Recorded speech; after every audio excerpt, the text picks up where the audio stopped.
Generating traffic and sales can be a challenge for online merchants. But selling on the Walmart Marketplace puts your products in front of millions of customers who shop on Walmart.com.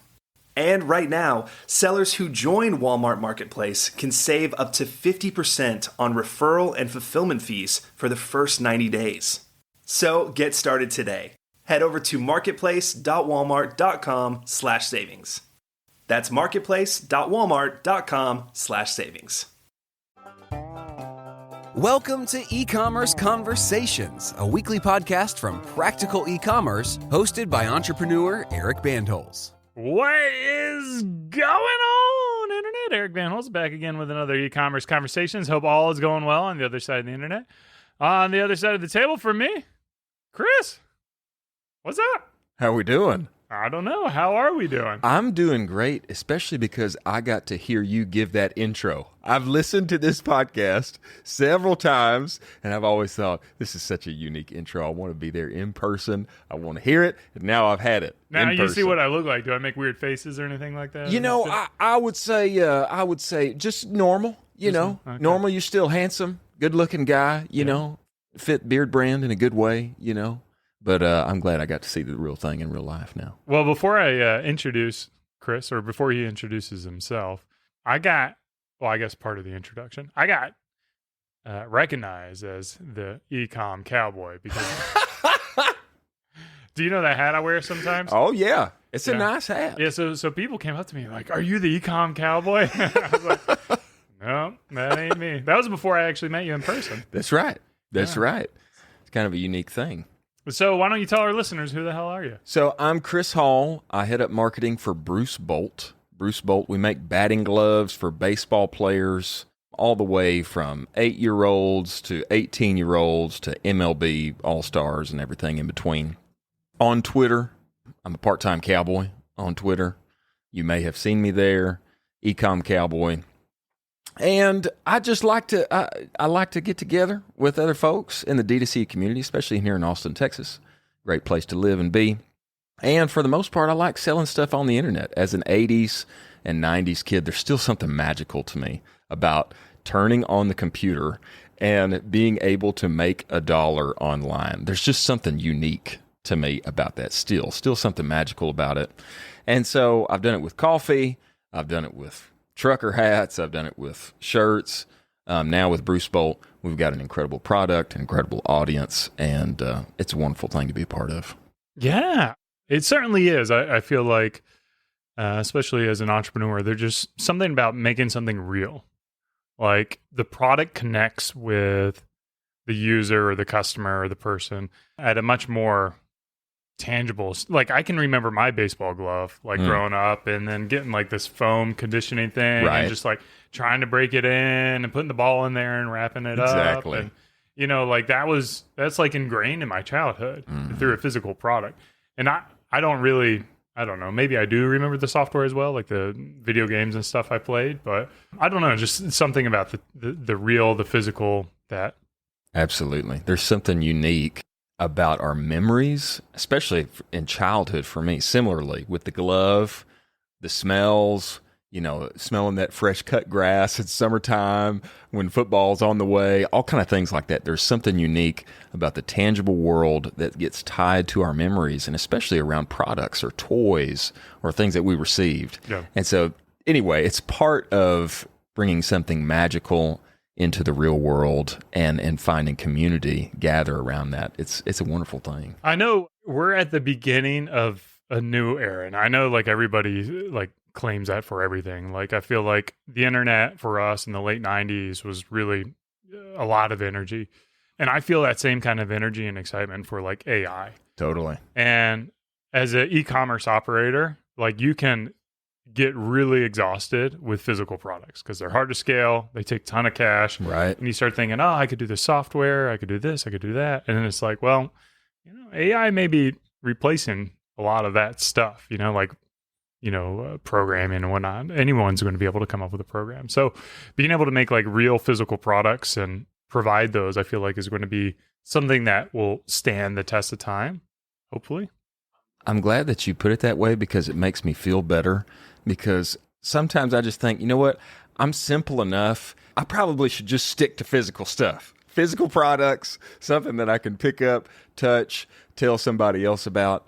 When it gets into software and things like that, it's just a little more ethereal. It gets into a realm I don't know about, the metaverse, blah, blah, blah, blah, blah. But I think you're right. I think we're on the verge of a completely new era in the internet, and what AI will become and what all it will do at the click of a button or at the entrance of a prompt, it remains to be seen. I think the software landscape could change a lot, and there's going to be more and more to being able to do things in real life, do things with your hands, have skills that can help people thrive in not virtual reality, but actual reality. I mean, not actual, but you know what I'm saying. You know what I'm saying. I feel like you guys I don't know. I haven't followed like Bruce Bolt from the beginning to the end, just kind of shortly, but baseball has been part of my past, and, it went away for a period of time. And I feel like there's been this resurgence in the sport. I don't know if it's just my perception of the sport coming back, or if it is actually becoming more popular again. More people are gravitating toward it with all the new changes. Do you feel like you've kind of hit the sport at the right time? I think that over time, I think baseball has gotten less and less popular in terms of time watched on TV, in terms of live television. And they're trying to address a number of things that will hopefully change that trajectory. But I think at the same time, the amount of kids actually playing it, entering into it, becoming serious about it, even specializing in it, their parents, spending thousands of hours and dollars to drive them all around the country and to thrive in the sport, I think that's only grown.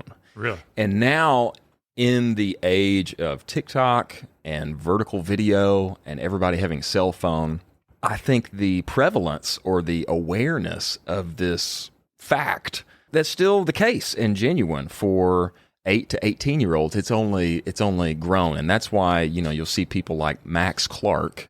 He's not an all-star in the MLB. He's a high school baseball player. This guy, he's so insanely popular. And it's because of the advent of social media. He's really good. He'd probably, be drafted in the first round, top of the first round. Great baseball player. With us, we have so many people that will say, "Oh yeah, I know you guys because of I saw Max Clark wearing you, etc." So I think the advent of the cell phone and social media has made more of America aware of what's going on in youth baseball. All right, so I don't know who Max Clark is. Yeah. How did you guys get a relationship? I assume you have a relationship with him, or does he just buy your stuff and talk? Not anything official. He's still a high schooler. And so, you that's can't even pay him, right? No, not anything like that. Of course, we have relationships with a number of players, all the way up from Tommy Morrissey, who's 11 and 12 years old, all the way up to, Ian Happ and Harrison Bader and Brandon Nimmo and Jeff McNeil, these MLB all-stars. And it starts just like any other relationship. It just starts by getting in contact and people discovering you. And the good thing is that our founders, they actually made a categorically innovative product. They actually went through the hard work of making something better for people. And as a result, the baseball community, they love it. They find out about it. They use it. They figure out, oh, yeah, this actually works. And I want to know more about it. So social media, is that a big part of your strategy, like outreach? Like, do you have a system or a program for how you make sure people are aware of this, or is it just purely organic and you're able to ride a wave? It's mostly organic, and that's, to me, been the most surprising part. In the past, in all of my D2C experience in the past, our whole business has always depended on paid ads, and that's just what I knew. And what's been pleasantly surprising is that with Bruce Bolt, we have an organically developing wave from a community that's built in with travel baseball, who, when they discover you, will rabidly talk about you and share your product with one another. Little Johnny discovers the gloves. He shows up. And then everybody on the team wants to see them and feel them. They want to put them on. And then they ask mom and dad, hey, can I have those gloves, et cetera, et cetera. And so having that built-in community and inclination for word of mouth, it's really caused there to be a groundswell for Bruce Bolt that I've yet to see in other situations. Yeah, it's nice to have a product where the branding is so featured. Like you see it in every at bat. You see it's a lightning bolt logo. It's beautifully designed glove. So like there's some footage where the announcer's talking about like if you're wearing a lightning bolt, you better perform, right? You know? Right.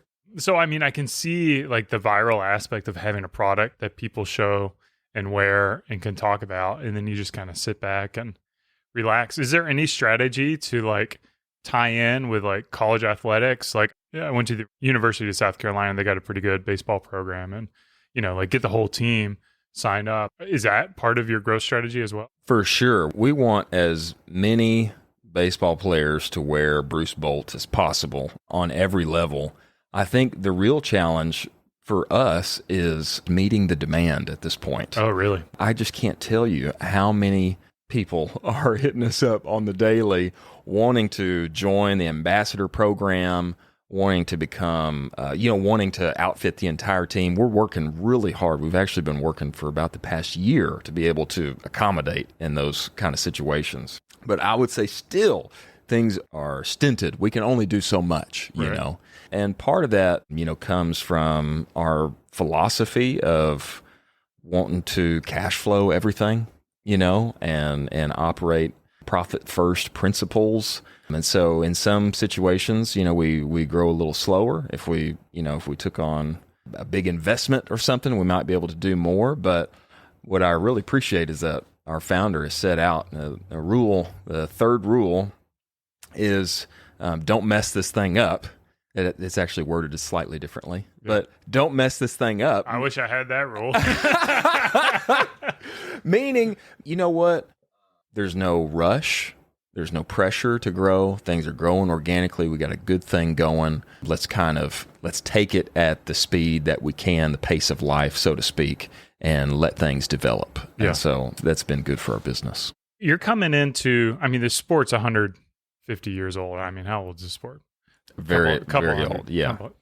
There's major players like Rawlings, I guess. Is that the For major? sure. Rawlings, Franklin, DeMarini, Marucci. There's a number. Like of they've been players around forever. Like how likely is it for them to knock off your designs and come out with a product that undercuts you 20% or whatever? Right. So people can, and they have, for example, we see other companies do the long strap like the way we did. That was innovative for our product. Or try and change how the stitching is gone or where the wrist meets, et cetera. There are a number of things that really make Bruce Bolt batting gloves unique. But I would say the interesting thing is that now there's been enough of a recognition factor that people want the bolts. Yeah. They want the real McCoy, if they can get it. And of course, I love that. It is an expensive product relative to the batting glove market, but it's justified in the sense that it's actually made with better materials, made with real Cabretta leather. It's not made with synthetic materials, the way it's structured, et cetera. It makes it more durable and lasts longer. And it gives you the confidence to get up there and swing for the long ball. That's really what it's about at the end of the day, you know? So there are a number of factors that play into that. There's been knockoffs, let's just say. We can go ahead and say people who have it been that way. inspired by your people design. that's a better way to say it. There are people who have been inspired and followed suit in their designs, but I think we've got enough traction now that it's gonna be okay. Yeah.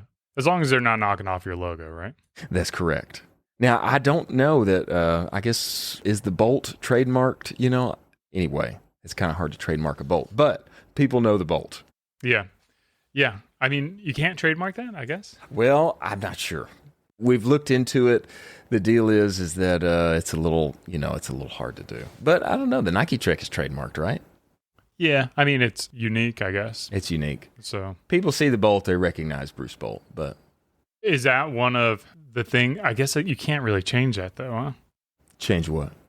The logo, right? You can't. Well, yeah, we wouldn't want to now because it's, it's got so much recognition in the travel ball community. Yeah. Have y'all worked with lawyers about getting that trademarked and just gotten a lot of fight? It's just really not my purview. I stick to marketing and making sales go up, Okay. Yeah. That's a smart guy. We had a hard time with Beard Brand, because they Really? Well, I mean, they claim it's generic and Too generic. yeah. But we're not a brand of beards; we're a brand of men's grooming products. So Yeah. that was the argument, and fortunately for us, we were able to get it registered. And there is only one beard brand, so The one and only. there is only one beard brand. Yep. Anyone else is just a imitator, I guess. They're an imitator. So- Inspired. Yeah, inspired. So when life seems to be pretty easy from a marketer's perspective, when you don't have these pressures to grow, or your constraints are more operational or cash flow constraints, what does that mean for you in your role? What kind of things do you work on, and how do you allocate your time so you're working on the right projects? I allocate my time. Just the simple way I prioritize it is, what are the biggest levers I can pull that are going to make us the most money? Mhm. And as a primarily D2C company, those things still come down to ads, ad creative, email, and SMS. Those are the big things. And obviously making sure our website is up to date and that we're pushing the right things at the right time, et cetera, et cetera. Yeah. And so I always prioritize those things. And then after that comes social media. After that comes every other project that comes, and they always come. And I'm sure you know this. As you grow, more problems happen. Right. More things come up on your plate. So that's how I organize things. And I think without that, it's easy to get sidetracked on a lot of cool stuff and it's great to be cool. We all want to be cool at the end of the day. But what's even more cool is cash flow that continues to go up and to the right. That's what helps us all sleep a little better at night. And so personally, I'm just wired to, I'm going to get bored if things stay flat. And so I'm just wired to find more and more new ways to do that. So you said ads are, ads, email, SMS.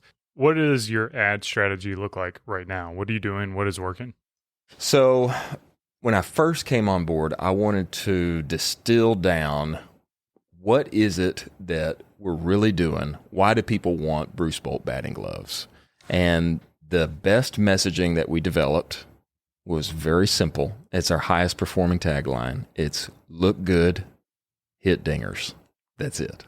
Look good and hit dingers. When we first started testing ads with that messaging, I mean, we all kind of chuckled a little bit, but I had a feeling that there was going to be something to that. Really getting it out front, in front of our audience, and tell them, hey, this is going to help you look cool and hit the long ball. Chicks dig the long ball. Everyone digs the long ball. And that's worked. Foregrounding the product, showing people the gloves, and then also featuring influencers or players that they're already aware of. When it comes to people like King of JUCO or other, guys like our MLB All-Stars, Brandon Nimmo, the center fielder for the New York Yankees, Harrison Bader. When people see those players in our creative, they recognize, and you just give a little credibility to it already. Yeah. And so that's mainly what we've done is simple messaging, show the product, and then verify the authenticity or goodness of the product with people that are already using it. So a couple things I want to dig on. One, how many slogans or value props did you have before that one won? And then how did you know that won? And then what does the creative look like? Is it, user-generated photographs? Is it videos? What kind of assets are you doing? And are you driving them to product landing pages, or do you have special landing pages? We stick to mainly collection pages, which I know is, it would be cooler if we had a whole series of landing pages developed, but we don't at this point. So we send them to mainly collection pages. And as far as the type of creative or the messaging, I'm a little in the camp of let's make everything that we can. Let's get all the creative we can and kind of throw it out there and see what performs best. And so we'll have ugly ads like just UGC that's not very pretty, and you would almost kind of like, oh, maybe we shouldn't run that. We had a great example of that being our highest performing ad with somebody doing an unboxing that was, anyway, not up to Nike standard. And then we'll do stills that are highly designed, things like that. I just run the whole gamut. And then my philosophy is let's just let Facebook and our audience decide which one is best based on dollar bills. And as far as messaging goes, really, I'll come to it freshly every week, and I'll talk with our designer, come up with 6 to 7 concepts. And usually they're not too far outside of our wheelhouse from what we're already doing, just because we've already seen success, But yeah, it'll be like, look good, hit dingers. Or it'll be, featuring our, new batting gloves. How about that one? Yeah. That one's, not too creative, but a really high performing one. New batting gloves. And then showing the new collection, So those are real basic, simple things, but I think the best thing to do is to stick with what's working and not get too creative sometimes, because it's easy to do that as a creative person, as somebody who wants to push the limits. It's easy to say, well, let's go do this. And we have done really big shoots with our pros and things like that. But sometimes it's the ugly UGC that you got by somebody tagging you on Instagram that performs best. Yeah. And what is your North Star metric and how you track in the performance? North Star metric for us is what Triple Whale will call blended ROAS, or what I simply call MER. And it's really high level. How many dollars are we spending on advertising per day? And how many dollars do we have coming in? And a long time ago, I would have shot for about a 6 for the companies that I was with and that I was working with, and would have felt great about a 6. And the good thing is that it's even better than that now. So I'm excited about that. But that's usually what I'm tracking on a daily basis. But you don't care if it's new customer, repeat customer. It's just like spend money, make money. Things are growing, and yes, at this point, I'm really okay. Our CPA is healthy enough that I'm fine. I want us to always allocate more budget to new customers and prospecting. We just rely on email and SMS mostly for retargeting and bringing people back. Of course, we spend budget on retargeting. I know some people don't, but we do. I typically like to see about a 70-30 split. So 70-30, so 70 new? And 70 new, spent on prospecting. Yeah, and 30 retargeting. And retargeting's to people who have purchased before, been to the site, engage with us on social, etc., like that. And remarketing is marketing again to people who haven't purchased. Like I always got confused with those two terms. There's retargeting and remarketing. I don't delineate between the two. Okay. Yeah. To me, prospecting is somebody that hasn't bought from us before, and then retargeting is somebody who's at least familiar with us or has been to our site, or in most cases has purchased from us before. Yeah. And then do you do any kind of like audience segmentation, or you said you just throw it into the Facebook black box and let them do it? We do, and I know that a lot of people would denounce this on Twitter just because anyway, they just would. They would denounce it on Twitter. But we see a lot of success with interest groups. I mean, so much so that I'm a little... it just is what it is. We see a lot of success. And I know that sounds like, oh, that's old school, like 2015, whatever. But your interest group are what, baseball? It's baseball. And so then you just start building the tree off of that. It's people who watch the World Series. It's people who wear this and they shop there. And you just build out our media buyers. They come and say, oh, we're going to target this. We're going to try that. It's like, great, let's do it. As long as we're seeing success, wonderful. And we're seeing a lot of success with paid ads. Actually, I was at a kind of an e-commerce event this past weekend, and surprisingly, that was one thing. They asked the question, hey, what's working for your business? What's not working? Well, for us right now, paid ads is really working. It's working, and it's working good. And I don't think that the secret is our creative or the messaging, although I wish it was. I think the real secret is it's a really good product for a great customer base. I think that's the real secret. But I'm happy to run paid traffic with that product to that audience. Are there plans for products beyond what you have, or are they, always going to focus on batting gloves? We would love to outfit players head to toe. Yeah. Baseball players head to toe. I don't know that we would ever make cleats. but that's at least in our thought, is that we would love to, and we're doing that, to some extent now. You can get protective for us to cover your elbows and your hands and your sliding mitt, and to a very limited extent, we are, outforming, we're making uniforms for certain teams. We have a limited capacity at this point. That's pretty crazy. Like, how are you innovating in those spaces? Well, it all comes down to, getting the material and feeling it, and then putting on the pants, and then working with your manufacturer. And it's not a short process. It takes a long time. For our batting gloves, it took 11 iterations to get to the one that we finally landed on. Right. And then even from then, there's been further iterations. But so it's not a short process. The basic thing is you find a good solution for right now, and then how can we get better? Are you guys going to do anything to make those 90 uniforms come back where they're kind of to the calf and they got the socks with the stripes on the side? They're not actually socks, but they're like... Right, the stirrups. You know what I'm saying? Yeah. I can't say that, but I can say... I miss that, man. I need that back in my life. You got to watch the website. I know you'll be awaiting with bated breath. If we were, I can't say for sure, but perhaps maybe we could be... making some baseball pants soon that may have a few different links, and may be exciting, may be good. But I can't say that we would have stirrups. Yeah, and then cups as well, huh? Yeah. No innovation there as of yet. Hit dingers, protector dinger. Yeah.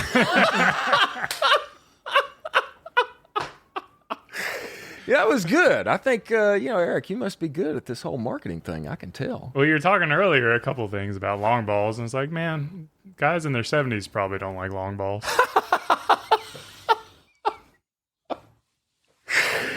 Yeah, that's a different niche. Yeah, different problem. Different customer base. Well, that's exciting. I think it's you guys also have like an interesting story in the sense that like the founder stories of like a young man who started this, came up with the idea. Does that make it a little more easier to connect with like the younger audience? Absolutely, it does. And I think Bear's story, he made the gloves when he was 16 years old because he needed gas money. His dad told him, no, I'm not going to give you any. Either get a job or start a business. And so they got into this whole business of making gloves. And it really is. It's Bear's product. It's Bear's story. He's in college now, or? He's no longer in college. He's 100% full-time with the business. He's Zuckerberg style, huh? He's Zuckerberg style. He's all of 21 years old. And he's really got an incredible company on his hands. He's done an incredible job. The story makes a huge difference because what I've found is that with our customer base, we're actually messaging and selling to two different people at the same time. We're not just selling to the kid, we're also selling to their parents. Yeah. And so the kid will discover us on TikTok or discover us at the baseball diamond. He sees his buddy or somebody on the opposing team wearing the gloves. He likes them. He wants to see them, go to the site, etc. And then he passes it along to mom and dad. Hey, mom and dad, I want these gloves. I want these gloves. Well, the parents, they often deeply identify, respect, and cherish Bear's story of being a young person who started his own company, done the hard work of making a real product, and has succeeded as from being a teenager to now a young adult with a thriving business. They really identify with that. They want to see their sons, daughters, if they play softball, experience that same kind of story, even if they don't end up making the MLB, like Bear didn't end up making the MLB. But still, he's identified with the game. He's done, a great entrepreneurial thing. And so having that story, the kids want to meet him, and the parents really respect him, and they want their kids to meet him. So having that kind of authenticity behind the product, it totally makes a difference, and it gives a real why to the business and to the product. He wants to make the best products for people that are coming and doing the same thing that he was when he was growing up. Yeah. So I think it gives a real advantage to what we're doing. You guys got like 40 different color ways? I mean, how many? Brother, so many. And then you have like how many sizes? Like 4 or 5 for? A lot, adult and youth. So a lot of sizes. It makes for a lot of SKUs. Yeah. It's very, it's SKU heavy. But the colorways and the different sizes, man, the more that we have, the more that sell, Right. And sometimes you'd be surprised at what colorways end up doing well, like hot pink. Yeah. The pink gloves, people love them. We didn't know how those would go, but Right. Harrison Bader, one of our pros, that's what he wanted, and so we went into that design process with him together. Bear and Harrison did, and some of our best selling gloves, and so you'd be surprised at what. Will you colorways keep do them well. or discontinue? Are there seasonality to Right it? Are now, you going to? right now, we keep them all. We keep Yeah. them all. I see a future where we have limited editions, and we have one run of them, and they're available until they're gone. I see a future of us having those, but right now, the ones that we develop, we keep. Yeah, the nice thing is it's almost like your Air Force Ones or Jordans or whatever. Exactly. It's just like new colorway, get them while they're hot. Yes, we're on the same. We're on the same wavelength, man. That's what I've been thinking, and I See want them us on to do that. StockX. Exactly. maybe we should talk to StockX. No, I think we have some future there. But who's to say? It may be 2024 and beyond. Yeah, that's pretty cool. Where can people support you? Buy your gloves? BruceBolt.us. BruceBolt.us. Go there. Find yourself some great batting gloves, long cuff, short cuff. One thing's for sure, they're going to last you a long time, and you're going to feel really cool when you step into the batter's box. And then on Twitter? On Twitter, you can find me at Ecom Cowboy. ECOMM, two M's, Ecom _Cowboy, Ecom Cowboy. There you go. This has been another e-commerce conversations. I hope you guys enjoyed it as much as I did. Chris, thanks for coming by the studio. Cheers. Keep on growing. Thanks, Eric.